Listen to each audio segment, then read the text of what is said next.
Hi hello welcome to AK delight. ಎಲ್ಲರಿಗೂ ನಮಸ್ಕಾರ. ನಾನು ನಿಮ್ಮ ಅಕ್ಷತಾ. ಇವತ್ತು ನಾನೊಂದು ಆರೋಗ್ಯಕರವಾದಂತಹ ರೆಸಿಪಿಯೊಂದಿಗೆ ನಿಮ್ಮ ಮುಂದೆ ಬಂದಿದ್ದೇನೆ. ಬನ್ನಿ ಹಾಗಿದ್ರೆ ಕೆಂಪು ದಾಸವಾಳದ ಹೂವನ್ನು ಉಪಯೋಗಿಸಿಕೊಂಡು ಯಾವ ರೀತಿ ಗೊಜ್ಜನ್ನು ಪ್ರಿಪೇರ್ ಮಾಡ್ಬೋದು ಅಂತ ನೋಡೋಣ. ಅದಕ್ಕೂ ಮೊದಲು ಯಾರೆಲ್ಲ ನಮ್ಮ ಚಾನೆಲ್ಗೆ ಸಬ್ಸ್ಕ್ರೈಬ್ ಆಗಲಿಲ್ಲೋ ಸಬ್ಸ್ಕ್ರೈಬ್ ಮಾಡಿ, ಹಾಗೆ ವಿಡಿಯೋನ ಫುಲ್ ನೋಡಿ ಸಪೋರ್ಟ್ ಮಾಡಿ. ಈ ಕೆಂಪು ದಾಸವಾಳದ ಹೂವು ಕೂದಲು ಮತ್ತು ಚರ್ಮದ ಸೌಂದರ್ಯವರ್ಧಕವಾಗಿ, ಆರೋಗ್ಯ ರಕ್ಷಣೆಯಲ್ಲಿ ಹಾಗೂ ಪೂಜಾ ವಿಧಿವಿಧಾನಗಳಲ್ಲಿ ಅದ್ಭುತ ಔಷಧೀಯ ಗುಣವನ್ನು ಹೊಂದಿದೆ. ಇದರ ಹೂವು ಮತ್ತು ಎಲೆಗಳನ್ನು ದೈನಂದಿನ ಆರೋಗ್ಯ ಸಮಸ್ಯೆಗಳಿಗೆ, ವಿಶೇಷವಾಗಿ ಕೂದಲು ಉದುರುವಿಕೆ ಮತ್ತು ಅಧಿಕ ರಕ್ತದೊತ್ತಡ ನಿಯಂತ್ರಣಕ್ಕೆ ಮನೆಮದ್ದಾಗಿ ಬಳಸಲಾಗುತ್ತದೆ. ಇದು ಕೊಲೆಸ್ಟ್ರಾಲ್ ಕಡಿಮೆ ಮಾಡಲಿಕ್ಕೆ ಸಹಾಯ ಮಾಡ್ತದೆ, ರೋಗ ನಿರೋಧಕ ಶಕ್ತಿ ಹೆಚ್ಚಿಸ್ತದೆ. ಹಾಗೆ ಮಹಿಳೆಯರ ಅನಿಯಮಿತ ಋತುಚಕ್ರದ ಸಮಸ್ಯೆಗಳಿಗೆ ಇದರ ಹೂವಿನ ರಸ ತುಂಬ ಉಪಯೋಗವಾಗಿದೆ. ಹಾಗೆ ಇನ್ನು ಅನೇಕ ಉಪಯೋಗಗಳಿರುವ ಈ ದಾಸವಾಳದ ಹೂವನ್ನು ಉಪಯೋಗಿಸಿಕೊಂಡು ನಾವೊಂದು ಸೂಪರ್ ಆದಂತಹ ಗೊಜ್ಜನ್ನು ಪ್ರಿಪೇರ್ ಮಾಡುವ.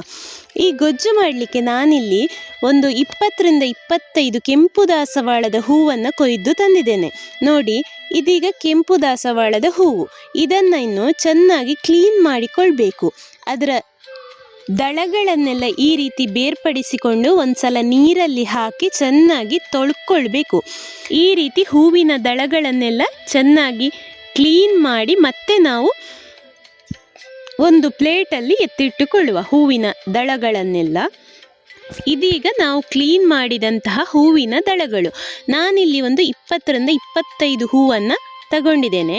ಇನ್ನಿದನ್ನು ನೋಡಿ ಈ ರೀತಿ ಸಣ್ಣ ಸಣ್ಣ ಪೀಸುಗಳನ್ನಾಗಿ ಕಟ್ ಮಾಡಿಕೊಳ್ತಾ ಇದ್ದೇನೆ. ಈ ರೀತಿ ಸಣ್ಣ ಸಣ್ಣಗೆ ಕಟ್ ಮಾಡಿಕೊಳ್ಳಿ, ತುಂಬ ಸಣ್ಣಗಾಗಬೇಕು ಅಂತಿಲ್ಲ.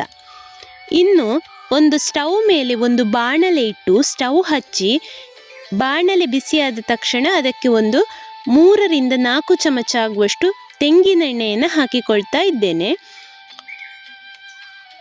ಇನ್ನಿದಕ್ಕೆ ಎಣ್ಣೆ ಬಿಸಿಯಾದ ತಕ್ಷಣ ಒಂದು ಅರ್ಧ ಚಮಚ ಆಗುವಷ್ಟು ಸಾಸಿವೆ, ಹಾಗೆ ಒಂದು ಅರ್ಧ ಚಮಚ ಆಗುವಷ್ಟು ಉದ್ದಿನ ಬೇಳೆ, ಇಷ್ಟನ್ನು ಹಾಕಿ ಒಂದ್ಸಲ ಈ ರೀತಿ ಕೈ ಆಡಿಸಿಕೊಳ್ಳಿ.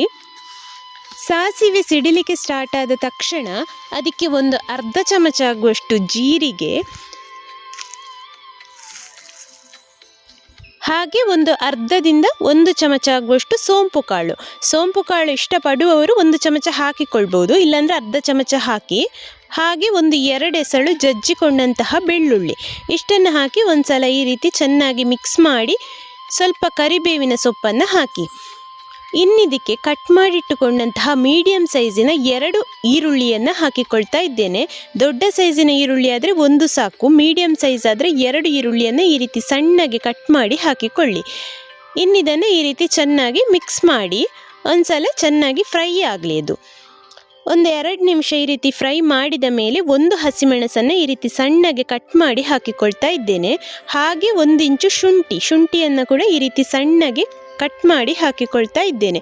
ನಿಮಗೆ ಖಾರ ಜಾಸ್ತಿ ಬೇಕು ಅಂತಿದ್ರೆ ಹಸಿಮೆಣಸು ಜಾಸ್ತಿ ಹಾಕಿಕೊಳ್ಳಿ.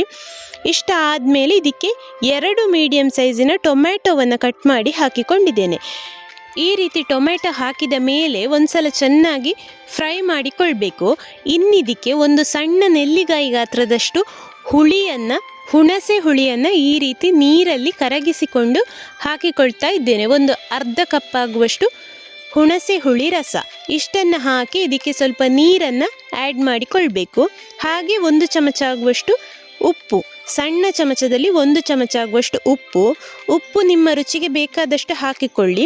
ಹಾಗೆ ಒಂದು 2-3 ಚಮಚ ಆಗುವಷ್ಟು ಬೆಲ್ಲ, ಸಿಹಿಯೆಲ್ಲ ನಿಮ್ಮ ಇಷ್ಟಕ್ಕನುಸಾರವಾಗಿ ಹಾಕಿಕೊಳ್ಳಿ. ಸಿಹಿ ಇಷ್ಟಪಡುವವರು ಸ್ವಲ್ಪ ಜಾಸ್ತಿ ಹಾಕಿಕೊಳ್ಬೋದು, ಸಿಹಿ ಬೇಡ ಅಂತಿದ್ರೆ ಸ್ವಲ್ಪ ಕಮ್ಮಿ ಹಾಕಿ.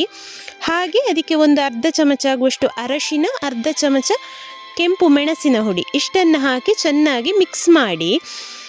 ನಾನಿಲ್ಲಿ ಒಂದು ಸಣ್ಣ ಕಪ್ಪಲ್ಲಿ 1 ಕಪ್ ಆಗುವಷ್ಟು ನೀರನ್ನು ಹಾಕಿ ಈ ರೀತಿ ಬೇಯಿಸಿಕೊಳ್ತಾ ಇದ್ದೇನೆ. ಖಾರ ಜಾಸ್ತಿ ಬೇಕು ಅಂತಿದ್ರೆ ಜಾಸ್ತಿ ಕೆಂಪು ಮೆಣಸಿನ ಹುಡಿಯನ್ನು ಆ್ಯಡ್ ಮಾಡಿಕೊಳ್ಬಹುದು. ಇನ್ನಿದು ಚೆನ್ನಾಗಿ ಬೇಯಬೇಕು.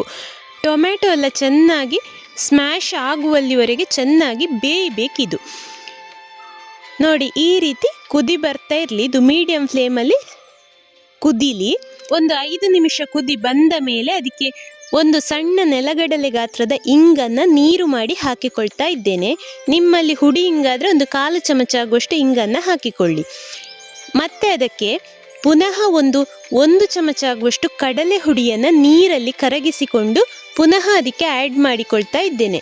ಇದು ನಮ್ಮ ಗೊಜ್ಜು ದಪ್ಪ ಬರಲಿಕ್ಕೆ ತಿಕ್ನೆಸ್ಸಿಗೋಸ್ಕರ ಆ್ಯಡ್ ಮಾಡಿಕೊಳ್ತಾ ಇದ್ದೇನೆ. ನೋಡಿ, ಇನ್ನು ಇದನ್ನು ಈ ರೀತಿ ಸ್ಮ್ಯಾಶ್ ಮಾಡಿಕೊಳ್ಳಿ. ಸ್ಮ್ಯಾಶ್ನರ್ನ ಸಹಾಯದಿಂದ ಈ ರೀತಿ ಚೆನ್ನಾಗಿ ಸ್ಮ್ಯಾಶ್ ಮಾಡಿಕೊಳ್ಳಿ.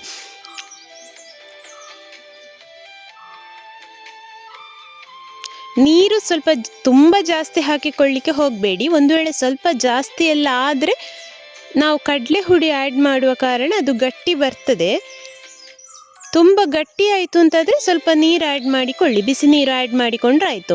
ಇಷ್ಟ ಆದ ಮೇಲೆ ನೋಡಿ, ಚೆನ್ನಾಗಿ ಸ್ಮ್ಯಾಶ್ ಆಗಿ ಎಲ್ಲ ರೆಡಿ ಆದ ಮೇಲೆ ಅದಕ್ಕೆ ನಾವು ಕಟ್ ಮಾಡಿಟ್ಟುಕೊಂಡಂತಹ ದಾಸವಾಳದ ಹೂವನ್ನು ಹಾಕಿಕೊಂಡ್ರೆ ಆಯಿತು.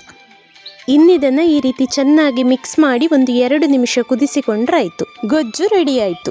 ದಾಸವಾಳದ ಹೂವನ್ನು ಬೇಕಿದ್ರೆ ಇನ್ನೂ ಸಣ್ಣಗೆ ಕಟ್ ಮಾಡಿ ಹಾಕಿಕೊಳ್ಬೋದು. ಹಾಗೆ ನೀರು ಕೂಡ ಸ್ವಲ್ಪ ಜಾಸ್ತಿ ಬೇಕು ಅಂತಂದರೆ ಹಾಕಿಕೊಳ್ಳಿ. ನಾನು ಈ ಕನ್ಸಿಸ್ಟೆನ್ಸಿಯಲ್ಲಿ ಮಾಡಿದ್ದೇನೆ. ಇದು ಗೊಜ್ಜಾದ ಕಾರಣ ಸ್ವಲ್ಪ ಗಟ್ಟಿ ಇರಲಿ ಅಂತ ಈ ಕನ್ಸಿಸ್ಟೆನ್ಸಿಯಲ್ಲಿ ಮಾಡಿಕೊಂಡಿದ್ದೇನೆ. ಈಗ ನಮ್ಮ ರುಚಿಕರವಾದಂತಹ ಗೊಜ್ಜು ರೆಡಿ ಆಯಿತು. ಇದನ್ನು ಇನ್ನು ಅನ್ನದ ಜೊತೆ ಸರ್ವ್ ಮಾಡಿ. ತುಂಬಾ ರುಚಿಯಾಗಿರ್ತದೆ. ಒಂದ್ಸಲ ಖಂಡಿತ ಟ್ರೈ ಮಾಡಿ ನೋಡಿ. ಈ ಗೊಜ್ಜಿಗೆ ಬೇಕಾದಂತಹ ಇಂಗ್ರೀಡಿಯೆಂಟ್ಸನ್ನು ಡಿಸ್ಕ್ರಿಪ್ಷನ್ ಬಾಕ್ಸಲ್ಲಿ ಕೊಟ್ಟಿರ್ತೇನೆ ಸ್ನೇಹಿತರೆ. ಹಾಗಿದ್ರೆ ಈ ವಿಡಿಯೋ ನಿಮಗೆ ಇಷ್ಟ ಆಗಿದ್ದರೆ ಪ್ಲೀಸ್ ಒಂದು ಲೈಕ್ ಕೊಟ್ಟು ಶೇರ್ ಮಾಡಿ, ಸಬ್ಸ್ಕ್ರೈಬ್ ಮಾಡಿ, ಹಾಗೆ ಬೆಲ್ ಐಕಾನನ್ನು ಪ್ರೆಸ್ ಮಾಡಿ. ಮುಂದಿನ ವಿಡಿಯೋದೊಂದಿಗೆ ಸಿಗೋಣ. Thank you.